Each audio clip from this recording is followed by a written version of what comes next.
So a couple weeks ago, my friends and I took the Myers-Briggs Type Indicator, or MBTI. For those who don't know, the MBTI tests the user's personality through a series of 60 questions, accumulating into a result of a single personality type composed of 4 letters.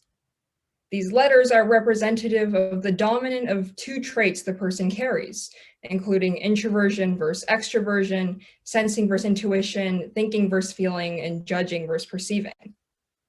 While taking the test, I realized how difficult it was for me to answer questions that could really only be answered by people other than myself.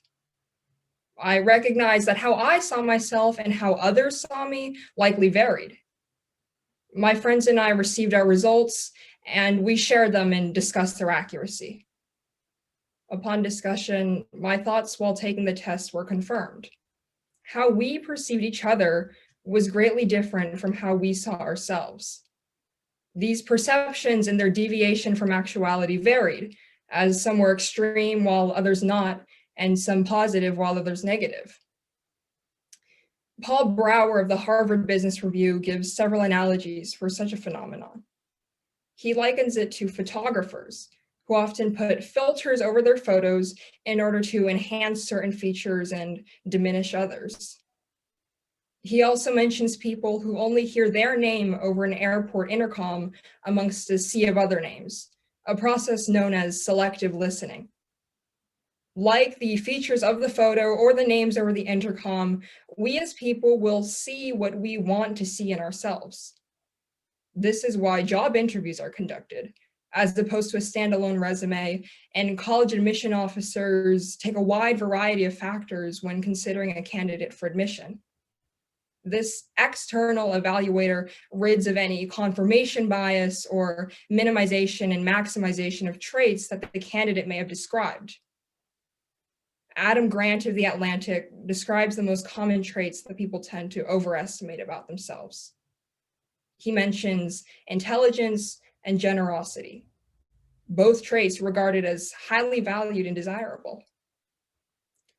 Despite this, studies have been done that say precisely the opposite. One of such included participants taking a personality test of themselves while an acquaintance completed another for them. I hypothesized that the results would be accurate in my prior experience, that the acquaintance's results for this person would differ from that person's own. I was wrong. The study instead showed that they were quite on par with each other, with little discrepancy between the two. But this differs greatly from Grant's conclusion, who even goes as far to say that coworkers are often more than twice as accurate in their conclusion about a person than that person themselves. But what caused this difference? I realized that it's because people are good at coming to conclusions about internal traits, things like emotional stability and anxiousness. Only you can be the one to determine how nervous you are, whether it be for a speech or an interview, and how you're feeling. As of now, I could not measure the emotions of my peers, and they could not do the same for me. Traits that can be better measured and obviously seen, such as demonstrations of intelligence and introversion versus extroversion, are much better left to be determined by a friend. Now, does the fact that we are unable to sense these traits in ourselves benefit us or hinder us? One would think it's a hindrance we can't measure certain parts about ourselves. However, I disagree. Because we are unable to sense such traits in ourselves, we are much better attuned to seeing them in other people. For instance, one may find someone particularly irritating due to their tendency for interrupting. As a result, this person may avoid doing the same. Another may include social behavior, such as the way one stands or carries themselves.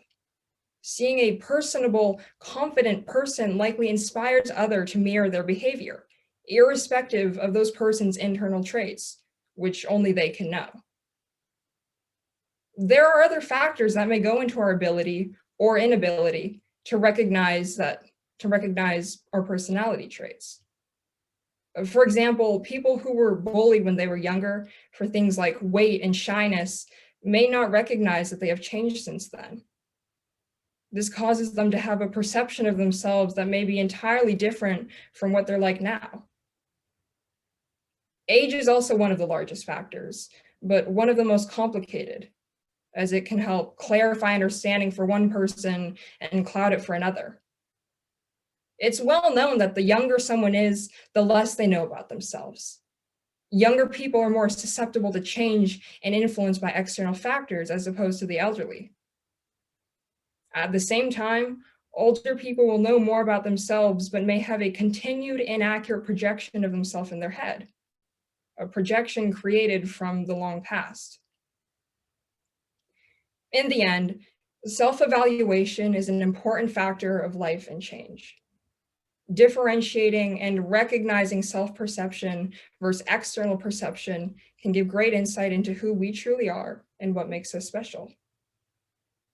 Maybe try having your friend take a personality test for you. You might learn something about yourself.